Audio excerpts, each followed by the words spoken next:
So the National Prosecuting Authority says more suspects will be charged in the 93 million rand Transnet corruption case, and that's after the matter involving former CEO Siyabonga Gama and others was postponed in the Palm Ridge Specialized Commercial Crimes Court due to load shedding. Newzroom Afrika's Tumaole Mohlaoli was in court for us.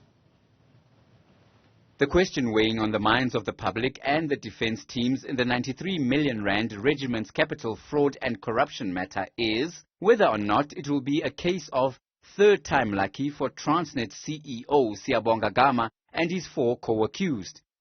That's because the Palm Ridge Special Commercial Crimes Court has postponed their case for a second time in as many days due to load shedding.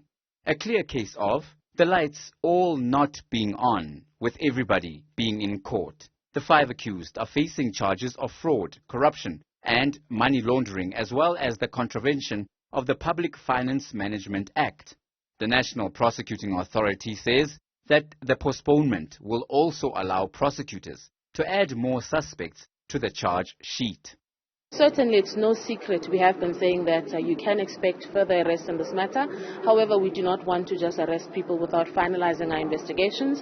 We're going through various information and leads that we've since discovered. So what we're basically saying also as the investigating directorate is that we're very confident about this case. We have not wavered since and hang 10. Up to this point, the key players in the alleged 93 million rand regiment's capital Transnet fraud and corruption case have been former Transnet CEO Siyabonga Gama, Regiment's Capital's founding partner Eric Wood, former Transnet Chief Financial Officer Gary Peter, former Transnet Treasurer Petulo Ramusebudi, and Trillion Asset Management Director Daniel Roy. Defense Counsel for former Transnet CEO Siyabonga Gama, Advocate Manny Witz, has raised concerns at the state's handling of the criminal probes. The state are still seeking various documentation and witnesses from the state capture, the Zondo Commission, and they also say that depending what comes out and what further statements and witnesses, they might be adding other accused to this matter and other role players.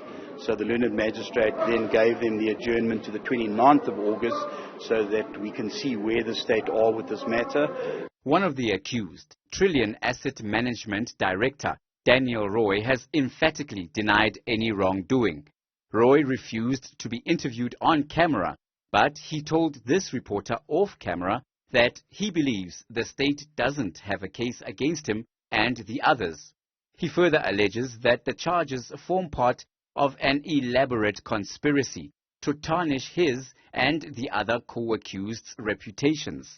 Still, the prosecution offers Roy an opportunity to defend against the allegation that he pocketed 74 million rand from the Transnet Trillion transaction without doing any work in 2015. Incidentally, Roy was also the first to be arrested in September 2021 in connection with the dodgy deal totaling 93.4 million. The NPA alleges that Roy pocketed his 74 million rand windfall from Trillion after the consulting firm was paid by Transnet for the same consulting work. The state capture inquiry also heard testimony from former Regiment's Capital and Transnet executives on how the state-owned rail entity had already paid another entity for the same work at the time.